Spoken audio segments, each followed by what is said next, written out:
Again, what we're doing now is we're going to be talking about chords. This is a workshop, a live workshop that I'm going to be doing every day, or every other day, excuse me, for the next week and a half or so. So we're going to be talking about chords. We're going to talk about rhythm, different things like that to try and develop those. I get a lot of questions about how to make chords better, or how to make chords cleaner, or how to get to chords faster, or how to make rhythm sound more authentic, all those kinds of things. And so what I did was I came up with a new guitar course. It's called Chord Mastery. And you can check it out at guitar-Zoom.com. And so that's what we're going to be doing, is I'm going to be going through and giving you a bunch of different information to try and utilize to make your playing better. Okay, so that's what we're going to be doing. So if you get a chance, head over to guitar-Zoom.com, check out Chord Mastery, see what you think of it. And let me just say hello to a couple people here. Now, if you're in a Facebook group, please remember to just add your first name when you make a comment so I know who you are. There's a limitation with Restream, which is what I use to do this, and Facebook. So if you're on Facebook somewhere, just put your name in there and I'll see it. So hello to Shanna. Peter is here. Thank you for being here. John is here. Rich is here. Pam is here.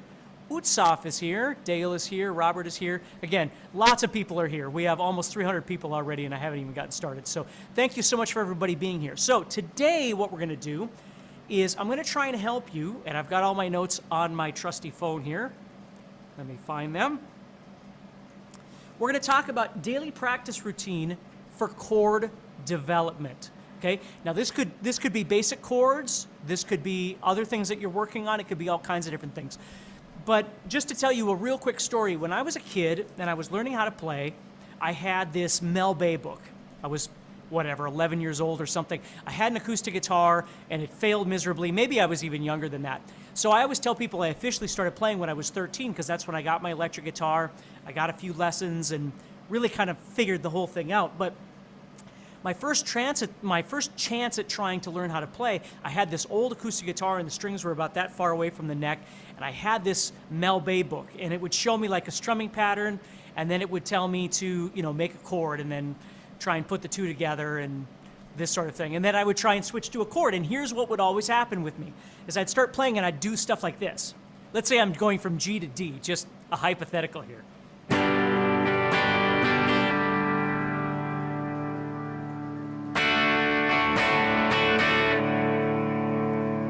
And I would sit and I would do that, and it was like I was never getting anywhere. Well, somewhere along the line, after I had quit playing and I got my guitar when I was 13 and started learning how to play, I started realizing, and this is kind of what blossomed into me becoming a guitar instructor, was I had to learn how to break things down further and really understand what I was trying to do. So what I want you to think about here is this. For the rest of your life, understand that your right hand and your left hand really aren't friends, right? They're really not padres, okay? They don't even really like each other. They just learn to tolerate each other, and then eventually they learn to move together, which is ultimately what you're looking for with chords and scales and soloing and everything else that you might do. So if we understand that they're really not working together, they're really not friends with each other, we have to also understand that their brain is really, there's two different parts to our brain. One side of our brain is more of the analytical side, and the other side of our brain is more of the creative side. Well, when it comes to chords, we're not dealing with creativity, okay? We're dealing with the analytical side of our brain, because when we make a G or a D or a C or an A or something like that, there's nothing creative about it. It's very black and white. Either you know where to put your fingers and your fingers go there, or they don't. Now, eventually, yes, you can get creative with chords, but if we just start by understanding that chords themselves really aren't creative, they're analytical, okay? So what we want to do is stop trying to put these two things together and understand that every day when you practice, and my rule with my students have always been you practice on the days that you eat. So if you eat that day, you should practice that day, okay? Just forever. Okay? It isn't like a lot of other things that you might do in life. My daughter, for instance, my youngest daughter started taking piano lessons, and she didn't want to practice. She would only practice on the day of her lesson. Well, you can't learn how to play that way. And no disrespect for her, it's okay, because not everybody is cut out to do this, and certainly your age and your drive and all those things are going to make a difference. But I always tell people, look, if you really want to learn how to play, practice on the days that you eat. That's it, okay? So today what we want to do is we want to focus on our fretting or chording hand, and we're going to talk about a few different things, and we're going to talk real about some things because, listen, I'm 5'2", I'm a very small human, and many of you have met me in various places before, and I've had students that are smaller than me, I've had students that are way bigger than me, and learning how to play guitar isn't a one-way street. It's not like everything that I do is going to be done exactly the same way as you. There's the general idea of something, but then we have to learn how to conform to that to make it work for us, and that's what I want to talk to you about. Now, all this stuff is going to be, all these chords and things and all these techniques are going to be in the Chord Mastery guitar course that you can check out on guitarzoom.com. So let's go ahead and get started. So let's think about this. When I go to make a chord, and let's just make something like A, and we're going to talk about A, and you might be way farther along, and that's okay. You can apply it to anything that you want. But when I make this A chord, okay, there's a couple of things that have to happen. First of all, I have to be able to acknowledge what that chord is. I have to see it in my head. Okay, I call that visualization. If you can see it, you can play it. Doesn't mean you can play it fast. Doesn't mean you can play it well, but you can play it. If I tell you to play me an E flat, sharp 9, flat 13, and you don't know what that is, you're not going to be able to play it, right? But if I tell you, make an A chord, and that means something in your head, you can see it, you can visualize it, that means you can play it. So I make this A chord. Okay, so the first thing I want to talk to you about is this. When I make this A chord, and again, I wish I had another camera angle, it's coming soon, but I don't have the switcher for a close-up, so just bear with me here.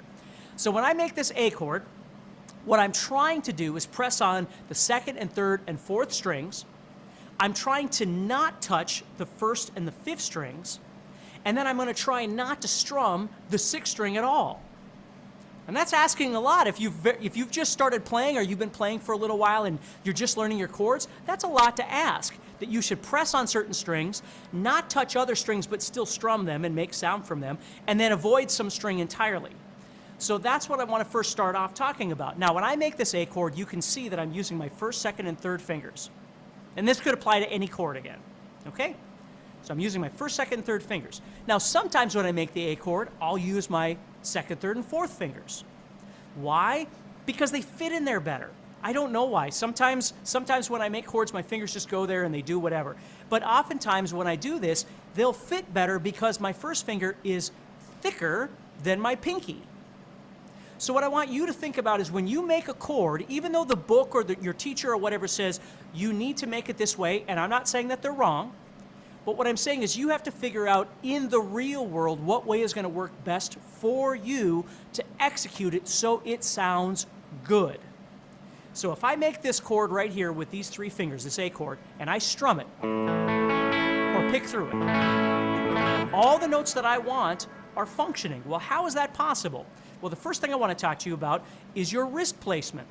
Now, when I'm making a chord like A, I don't want to be up like this because my wrist would be sitting like this.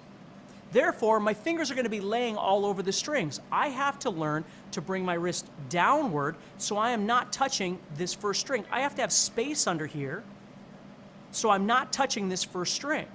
Now, in order to get this wrist down here, I need to make sure that my guitar neck is up a little bit, my elbow is comfortable, my shoulder is comfortable, right?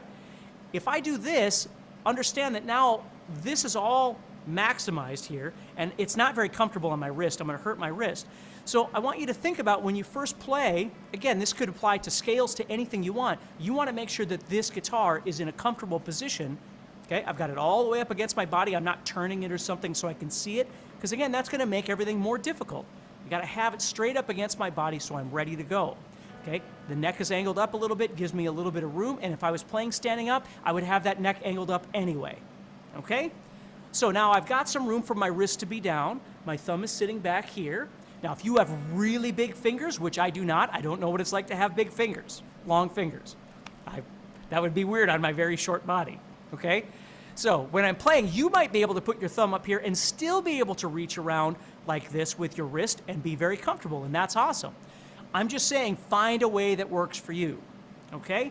Now, let's say, for instance, you had thicker fingers, right? I always like to talk about this NDSU. I live in near Fargo, North Dakota, and we have a football team, NDSU. North Dakota State University. I used to teach somebody on the team, and this gentleman was very, very, very tall and very big, and one of his fingers equaled about 3 of my fingers. So I was teaching him how to play the A chord, okay? And when we went to play this chord, there's no way he was going to fit 3 fingers in there. There was no way, okay? They weren't even going to fit in the fret, let alone touch other strings. So for him, we tried to do 2 fingers, pressing on 3 strings with 2 fingers to make it work. Why? Because there's only 2 choices you have. Either you find a way that works or you stop playing guitar. And I don't want you to stop playing guitar.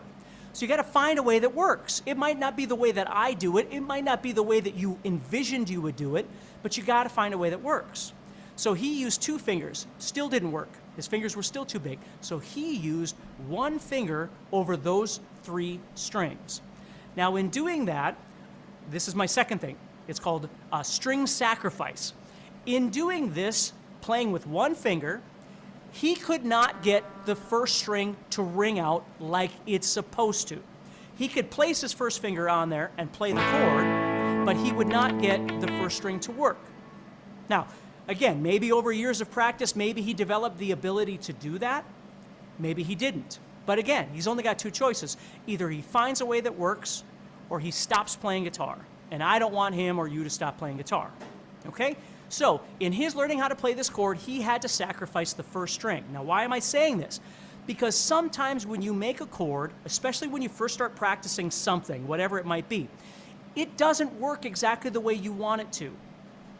And you have to find this happy medium between sacrificing certain elements of perfection to continue moving forward.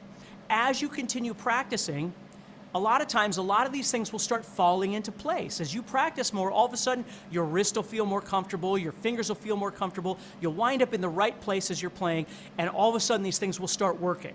And I find this very, very important when you're dealing with students that have only been playing from, 0 to a year or something like that, somewhere around there. Because if you don't deal with these things, they wind up feeling like failures. I can't do it the way you're doing it. It doesn't work for me the way you're doing it. Well, let's find a way that works for you. And maybe a week from now or a month from now or 3 months from now, you're going to find that my way actually works better for you as you continue doing this. Now, I'm not saying I want you to learn the wrong way. I'm saying I want you to be realistic about this chunk of wood and the body that you were given and the hands you were given to figure out what works best. Now, again, I'm going to move on from there, but just so you understand that. I see questions like this all the time where people are saying, hey, I'm learning how to play bar chords like a 5th string bar chord. And some of you will know exactly what I'm talking about. A 5th string major bar chord, but when I do it, I can't get that first string to work without sacrificing that second string. Again, in the real world, you have to figure out what works best. If you were making a 5th string bar chord and you couldn't get the first string to work, but your second string is working, that's okay. Work with that. Hopefully someday we can get that first string to work, but at least right now that you've got a sequence of 4 strings that's actually functioning for you. If you sacrifice trying to get that first string to work, and you sacrifice the second string by trying to get out of the way, and now that second string isn't working, the second string, and again, I know I'm talking above some of you because you don't know what a 5th string bar chord is, but for those of you that do, if I'm making a 5th string bar chord, that second string is 1,000,000 times more important than the first string. So the fact that you get the second string to work is way better than sacrificing the second string to get the first string to work. Do you understand what I'm saying? So when you're making chords, sometimes the last string or something might not work, but if you can get a sequence of notes that are functioning, that's okay. That's what we want. Okay? So sacrifice, that's one thing. Okay? Originality. Okay, that's the other thing is you figuring out a way that works for you. That's what I want you to think about. So let's go back to this A chord. So now I've got this A chord, and maybe this first string is working, maybe it's not, but I do have all the rest of these that are functioning the way I want them to work, okay? So once I've got that, what I'm going to do is I'm going to go with it. Maybe the first string isn't working, but I'm going to go with it. I want to start learning how to play guitar. Okay? And hopefully that first string, as I keep practicing and trying things, eventually it'll work its way out and it'll start working. Maybe it will, maybe it won't. But I've got a functioning A chord. Okay? And you've decided you want to use these 3 fingers, or you want to use these 3 fingers, or you want to use these 2 fingers, or whatever works. We're ready to go. Okay, so now, next step, which is what we really want to talk about today, is in your daily practice, what you need to do with your fretting or chording hand. Fretting mean I'm playing on frets. Chording mean I'm making chords, right? Whatever, however you want to think about it. As I'm doing this, what I need to do is train this hand to understand what I want it to do. Now, what I did as a mistake that I don't want you to do is I would make the chord and then I would practice whatever strumming pattern for 5 minutes, okay? And then I would make a different chord and I would strum it for 5 minutes, okay? And that's fine, but you're really not working on the ability of making that chord when you're doing that. You made the chord and then you forgot all about that and started working on strumming. That's a different thing. These two, they're not necessarily working together. So what you have to do is you have to focus on muscle memory, okay? When you make this chord, here's what I want you to do. You have got to see it. You have got to visualize it. Don't get caught in rock star syndrome. Rock star syndrome is when I get students that come in that for whatever reason they were told they're not supposed to look at their guitar when they play. That's like saying you should close your eyes when you drive, right? You need to look at what you're doing. Someday maybe you won't look at your... I'm not going to say every time I get on stage I never look at my guitar. I'm not a rock star, and that's not what I'm trying to do. I'm trying to play my guitar really well for people that want to hear me play. So sometimes I look at my guitar, sometimes I don't, but my goal is not to never look at my guitar. And certainly if you're just learning how to play, you should look at your guitar. Look at what it looks like. Look at what your fingers look at. Look at what your wrist looks like, right? Envision this whole thing so when somebody says A, an A chord, you see this. This is what you see in your head. Okay? So that's the first step to muscle memory. You have got to see it. If you can't see it, you can't play it. Second thing I want you to think about. Once you've made that chord, and you've made it over and over, you're trying to make that chord, you're trying to figure out where your wrist should go, you know, making sure your notes are working, whatever. You figure that out. The next thing I want you to do is start doing what I call bouncing. And we talk about this in the course. In the chord mastery, we talk about all this sort of thing. So what I'm going to do is I'm going to pretend like my fingers are super glued together, okay? And what I'm going to do is I'm going to take those fingers and I'm going to lift them up and I'm going to retain that shape. And then I'm going to set it down. Now, in reality, the actual practice isn't the setting down. It's the holding it. This is the practice, is training yourself to understand that when you want an A chord, there it is. This is it. And all I need to do then is set it down. Now, of course, by my visualization and, you know, all these different things, I'm going to learn how far, you know, I don't want to make A up here necessarily. I want it down here. So I need to learn how far away it needs to be and all that sort of thing. But I have to be able to lift those fingers up and then set them back down where they want to be. Now, I'm looking at you, but I can see myself playing. What I want you to do is look here and lift it up and set it down. Now, do not make this into a whatever humans do, this shred thing, where it's supposed to be 785 miles an hour. It's not that. It's not how fast you can do it. It has nothing to do with that. It has to do with picking it up, retaining, maintaining that shape, and then setting it back down where it needs to go. You lift it up, you hold it, and you set it back down where it needs to go. Now, I always do this in my classes. If anybody out there has ever been in one of my classes before, I have everybody set their hand down on their lap, and then I count to 3. And if they can make that chord faster than me, I will buy them a pizza from anywhere in Fargo that they want. I'll buy them a pizza anywhere. Now, I get to cheat because I'm the one that gets to count, right? So I can count however I want, but don't tell them that. So when I want to make this chord, what I do is, instead of going like this, which is what I used to do when I was a kid, and I would build the chord. Well, I'm building the chord, the music's playing, I'm already late. What I need to be able to do is lift up my hand, make the shape that I want.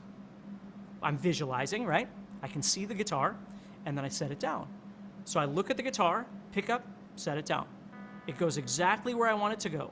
Every time, my fingers will go exactly where I want them to go. That's what I want you to think about. That's a daily practice routine. Now, you don't have to set it on your lap every time. You might just be here, lifting it up, setting it down, lifting it up. But again, don't misdirect yourself to going, well, it should be fast, or, you know, I can do this while I'm watching TV, and then all of a sudden you're doing this, right? focus. Whenever you practice anything on the guitar, focus. Turn off your phone. Turn off the TV. Go somewhere where it's quiet. I don't know, whatever you have to do, but focus. You're better off practicing half the amount of time, but really, really putting focus on what you're trying to do. So for me, it isn't about whether you practice for 30 minutes or an hour or 2 minutes or 2 hours, excuse me, or whatever it might be. 2 minutes probably isn't good. It's how much time did you spend focused when you did practice? How do you feel about your practice that day? Do you feel like you made progress? If you were only halfway in it, you probably could have been doing something else that would have been more beneficial for you. So really focus when you try and do these things, okay? So you lift it up, you set it down. That's what bouncing is. You do it over and over and over and over. And I'm not saying that it might not get fast as you get comfortable, of course. The better you get at things, the faster you can do them, okay?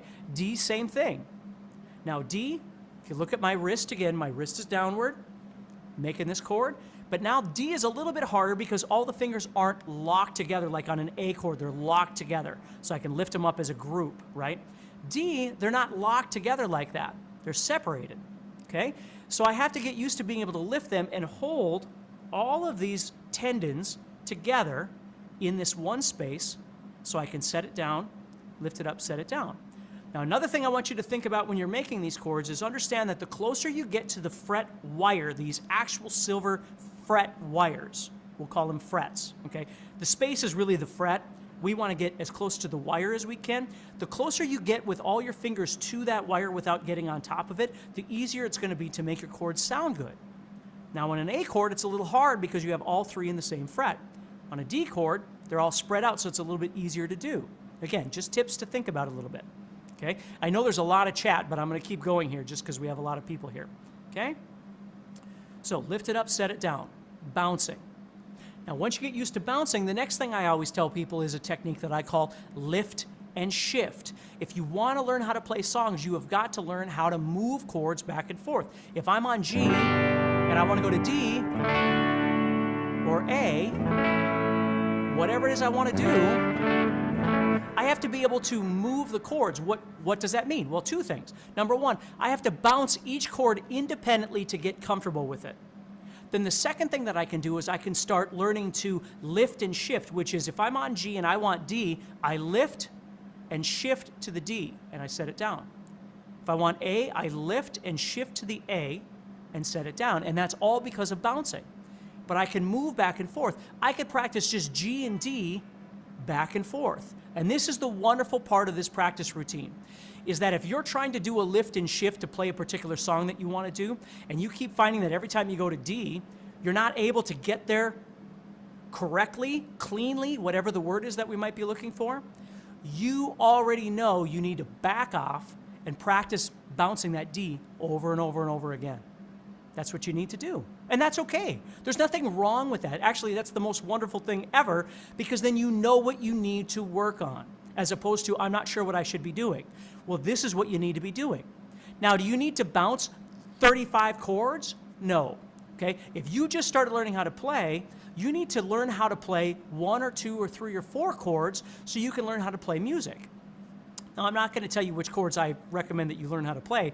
That's a conversation for another day. But certainly, we know we play G or D or A or C or E minor or these kind of chords a lot, right? So those are chords that we need to focus on. But the bottom line is if you know 40 chords but you suck at all of them, you can't play anything. It doesn't matter how much information you have. Like, I always get really frustrated when people go down this path because they get frustrated, okay? I'd rather have you have a little bit of information but be really good at that information because you can make music with it. And then you can learn a little more information which expands that. And you learn a little more information which expands that. And it just keeps going. But you've got time. You have to be patient with this, okay? So G to D, bouncing. And then lift and shift. They move back and forth. Well, what you'll find as you do this, now this is my next thing here, convenience. When I'm on G, you'll notice I'm playing a 4-finger G. Now, you might play a 3-finger or something, and that's okay. Again, we talk about all this stuff in the Chords Mastery course, which is available through guitarzoom.com. Somewhere on there, there's going to be a link for that. You can check that out, and please do, because if it helps you, I would love for you to check it out. Now when I'm making this 4-finger G course, or chord here, and I want to go to D, what I already realize, and this is what I call a pivot point, is that my 3rd finger is already in the proper space when I move to D. So I wouldn't have to lift up this ring finger. I could leave it there and pivot on that 3rd finger. Now, some of my students don't like to do that pivot. Some like to lift and shift. It feels better to them to lift the whole chord up and shift it, and that's okay. I'm just telling you these are options for you to think about when you're doing your daily practice routine, okay? So I'm lifting and I'm shifting, or I'm pivoting. Now, pivoting isn't always an option, okay? Now, before I go on to the next thing, I know there's so many people mentioning things out there, and I just have so much to go through here for you, but I just want to make sure I'm on the right place here. Okay, good. Perfect. So here's something else I want you to think about. When I make a D chord, it's like I'm driving a car. The wheel probably isn't that big, but you get the idea. So I'm on a D chord. My wrist is facing outward. My elbow is facing outward. Sometimes I even make a D with the thumb over the top, even though I tell people you should play with your wrist down. Okay? Why? Well, because it's comfortable for me to do it this way. If I was doing A, I'd probably have to shift down a little bit, though, to make sure that first string is available. But if I'm on D, I don't have to worry about that. So if you see my wrist come up a little bit, that's because it's comfortable for me, and I'm okay with that. You'll never see me do that on an E minor because I couldn't reach. I have to be down like this because of the size of my arm and my fingers and all that. I have to reach, I have to come around to be able to have space for those open strings. Now, here's what I want to show you, though. Here's your D chord, and you're going to be able to watch this later, whether it's on YouTube, Facebook, whatever. And we do have a Chords workshop Facebook group, and in there I go live just for that group. So if you want to join that group, you can always head over there. Just do a Facebook search for Steve Stine Chords Live Workshop or something it's called. And I go live there just in that group and answer questions and things like that in that group. So if you have more questions, please join that group and we can talk. Okay, so here's D. Now, if I wanted a C chord, if you've ever played a C chord before, a traditional C chord, that looks like this. Now, in order to play the C properly, if I left myself in this steering wheel position, it would be very hard for me to get this C chord to function properly. What I have to learn to do is take this elbow and my wrist inward. I turn inward. And when I do that, watch what happens to my fingers. See how these fingers now are facing this direction? Look at my guitar neck, look at these fingers. If I do this, that makes for a great D chord. But it makes for a terrible C chord, because look at this finger all the way down here. If I turn this direction, they'll fall right into place. So you have to think about this. Now, again, because we're all different size, some people are taller and the guitar is smaller on them, or your stomach might, and I'm not being disrespectful, I'm being honest. If your stomach sticks out a little bit, you know, you might not have as much room to get the elbow in there, and you might have to turn the guitar out a little bit. You have to find a way that works for you. I only know what it's like to be me. I don't know what it's like to be anybody else. But when I make a C chord, I know I like to be able to turn that elbow inward to make room for that.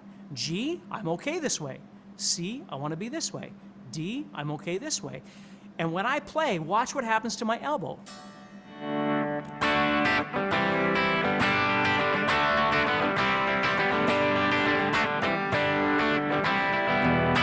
My elbow is going to move relative to what feels most comfortable as I'm playing. I'm not just stuck in one spot like this. My body is free to move to make this work as best I can. So those are some chord daily practice routine tips that I want you to think about when you're practicing. Whether you're doing a bar chord, which we're going to talk about in one of the other segments coming up, you know, or you're playing a scale. Now, scales are different because, of course, you're playing single note things and stuff like that. But I do this sort of thing all the time, okay, where I'm just practicing bouncing. I'm practicing routines over and over and over that doesn't really have to. Now, again, eventually these two do have to come together, right? No doubt about it. But this is just our first workshop, and we're just learning how to do some things to make our chords faster and better, okay? So hopefully that makes sense. I got a couple questions here. If we already know 9th and 7th chords, how can we create chord progressions with these chords? Well, I'm not sure what you mean by that. You'd have to know a little bit about your theory or not, right? I mean, you can make up bottom line, when it comes to creativity, making things up in general, you can make things up without any knowledge of anything, and you might come up with some super cool stuff. But it is possible that a little bit of knowledge, which we call theory, can help organize your thoughts a little bit on knowing when you could or should do things. That doesn't mean that that's the ruler of, rules. I don't know what the word is I'm looking for here, but for me, I always remind people that rock and roll wouldn't exist if it wasn't for the lack of rules, okay? But that doesn't mean that there aren't times when understanding theory can be very, very, very important, because there are times. It just depends on the situation that you're dealing with. So, what is recommended to get better switching between open chords and bar chords? Bouncing, lifting and shifting. If you want to make a bar chord, you bounce that bar chord over and over and over again. And you'll know if you try and go from, and you can't do it, you're going to know why.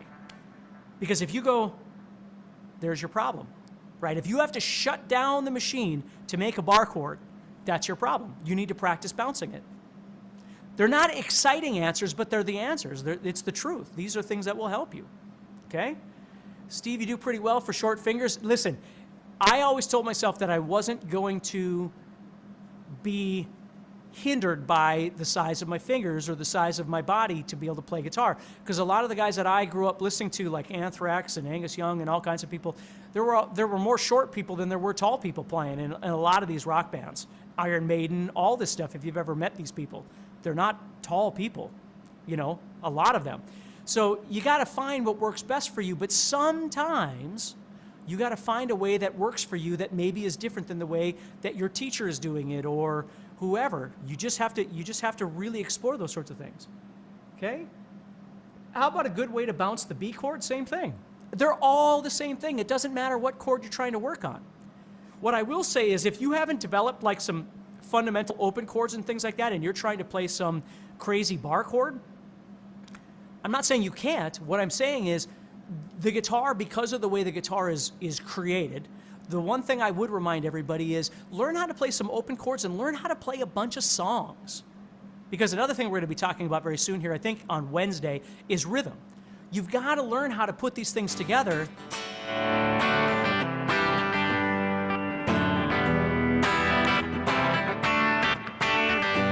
Whatever it is you want to play, you've got to learn how to put these pieces together. It can't just be, well, there's a D chord, and then somebody taught me how to play this weird, chord because it's in a song that I love or whatever. Well, that's fine.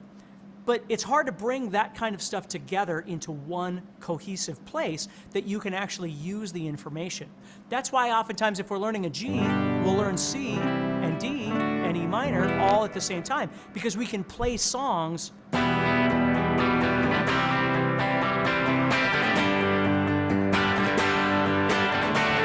right? Whatever it might be.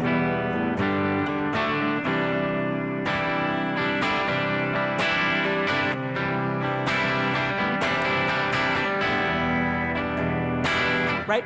We can play lots of different songs with these chords. So it's very important to think about these things. Is it okay if I play my guitar on my left leg, David Cho says? Well, you certainly can. I mean, that's the classical approach, right? The only thing to understand is when you put it on your left leg, the guitar neck is even further away from you now, right? So if you're going to make D or C or G or something, your elbow is already extended out this far. If it works for you, then that's okay.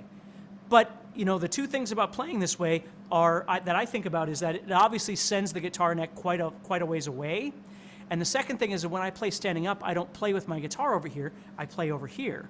Now, this isn't exactly the same as this. It's not. It's somewhere in between those.